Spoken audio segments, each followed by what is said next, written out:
नमस्ते। और आज के इस खास एक्सप्लेनर में आपका स्वागत है। 19वीं सदी में ब्रिटिश साम्राज्य को अपने टॉलरेंट इंपीरियलिज्म यानी सहिष्णु साम्राज्यवाद पर बहुत ज्यादा गर्व था। उन्हें लगता था कि उन्होंने ही तो भारतीय उपमहाद्वीप को सभ्य बनाया है।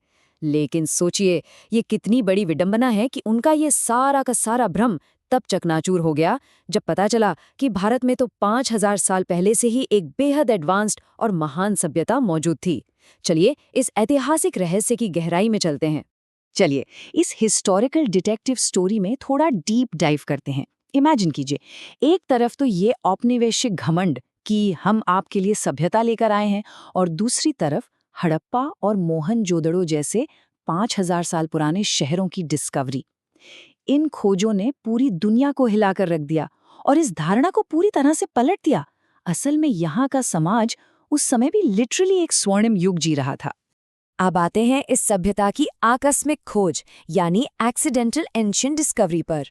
ये जानना सच में बहुत दिलचस्प है कि मिट्टी और दलदल के नीचे दबी ये विशाल सभ्यता कोई रातों रात नहीं मिल गई थी।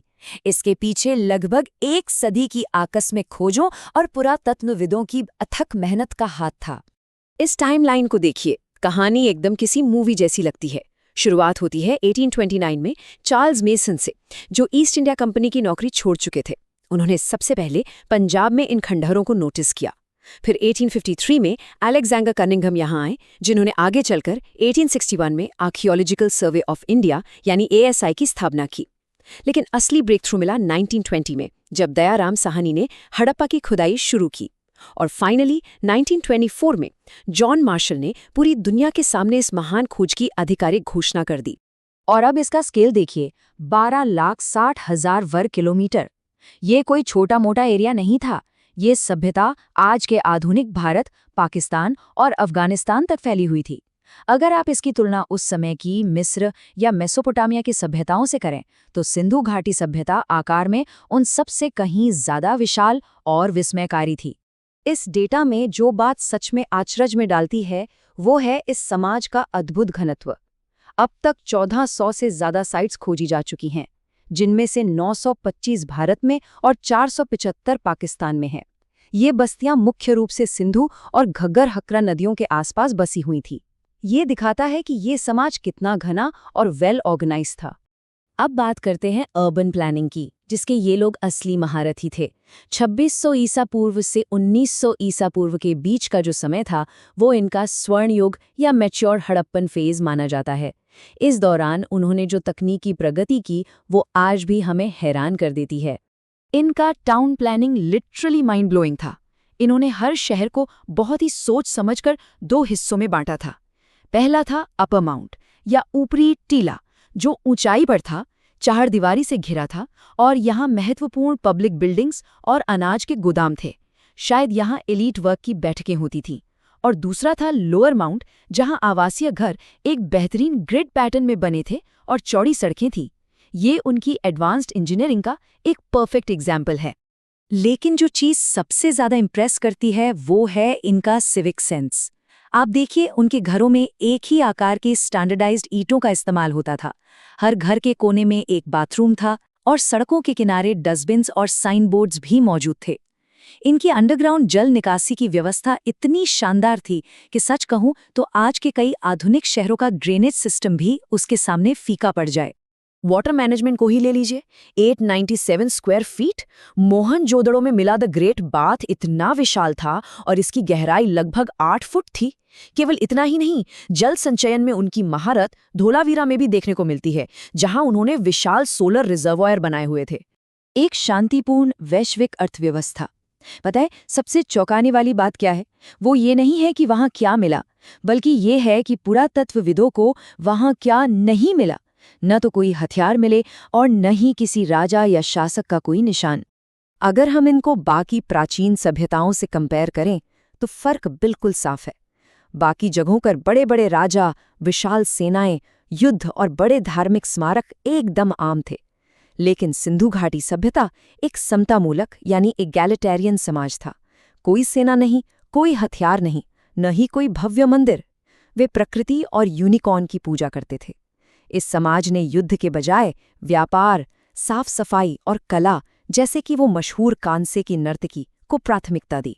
और व्यापार के मामले में तो ये सच में ग्लोबल थे।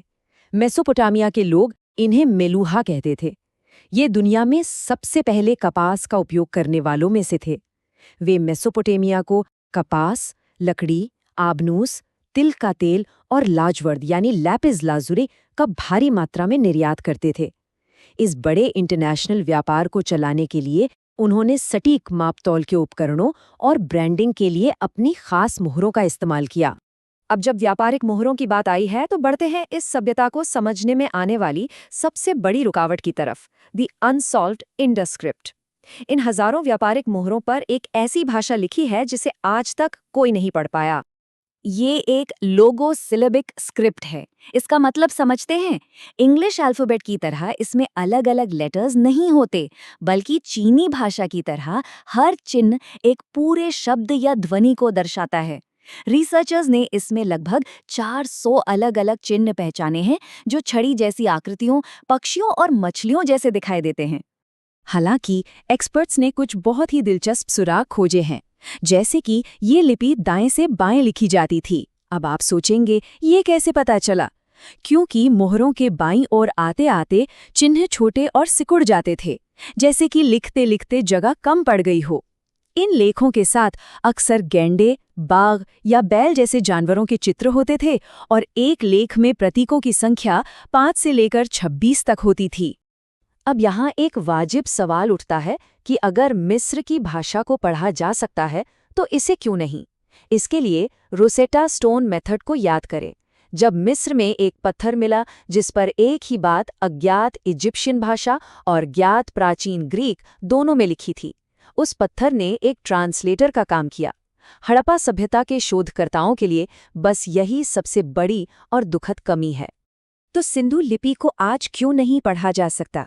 बिना किसी रोजेटा स्टोन या द्विभाषी सुराग के यह भाषा एक पूरी तरह से अनसुलझी पहेली बनी हुई है। ये रहस्य इतना गहरा है कि इसे डिकोड करने वाले के लिए आधुनिक राजनेताओं ने 10 लाख रुपए के इनाम की भी घोषणा की थी। फिर भी बात वहीं की वहीं है। अचानक पतन के सिद्धांत। इतनी शानदार, महान और शांतिपूर्ण सभ्यता आखिर अचानक धरती से गायब कैसे हो गई? ये हमें इस एक्सप्लेनर के आखिरी और सबसे बड़े रहस्य की ओर ले जाता है। चलिए पतन की इस धीमी और दर्दनाक प्रक्रिया को टाइमलाइन से समझते हैं। 2600 ईसा पूर्व में जो सभ्यता अपने पीक पर थी, 1900 ईसा पूर्व के आसपास उसमें गिरावट शुरू हो गई। द ग्रेट बाथ खंडर में बदलने लगा, बेहतरीन ड्रेनेज सिस्टम चरमरा गया और स्टैंडर्ड वजन का इस्तेमाल बंद हो गया। 1700 ईसा पूर्व तक ज्यादातर शहर खाली हो चुके थे और 1300 ईसा पूर्व आते आते ये पूरी सभ्यता पूरी तरह से समाप्त हो गई। इस कोलैप्स को समझाने के लिए मुख्य रूप से 4 थ्योरीज सामने रखी जाती हैं। पहला है पर्यावरणीय कारण, जैसे सूखा पड़ना या नदियों का सूखना, जिससे व्यापार ठप हो गया। दूसरा है प्राकृतिक आपदा, जैसे बड़ी बाढ़ या भूकंप, और वैसे भी मोहनजोदड़ो को 9 बार फिर से बसाया गया था, जो इस थ्योरी को सपोर्ट करता है। तीसरी थ्योरी एक भयंकर महामारी की है जिसे वे संभाल नहीं पाए। और चौथा सिद्धांत है संघर्ष का, जो कहता है कि आर्यों के आक्रमण ने इन शांतिप्रिय लोगों को हरा दिया। ये अलग अलग दृष्टिकोण हैं, लेकिन जो भी हुआ हो, अंत में बचे हुए लोग गंगा के मैदानी इलाकों की ओर पलायन कर गए। अब जरा सोचिए, एक बार जब 5000 साल पुरानी ये लिपि आखिरकार डिकोड कर ली जाएगी तो और कितने चौंकाने वाले रहस्य हमारे सामने आएंगे। बिना उनकी भाषा समझे ही उन्होंने हमें इतना हैरान कर दिया है, तो जिस दिन वो भाषा बोलेंगे, क्या हमें प्राचीन इतिहास को पूरी तरह से फिर से नहीं लिखना पड़ेगा? ये एक ऐसा सवाल है जो हमें बहुत कुछ सोचने पर मजबूर करता है।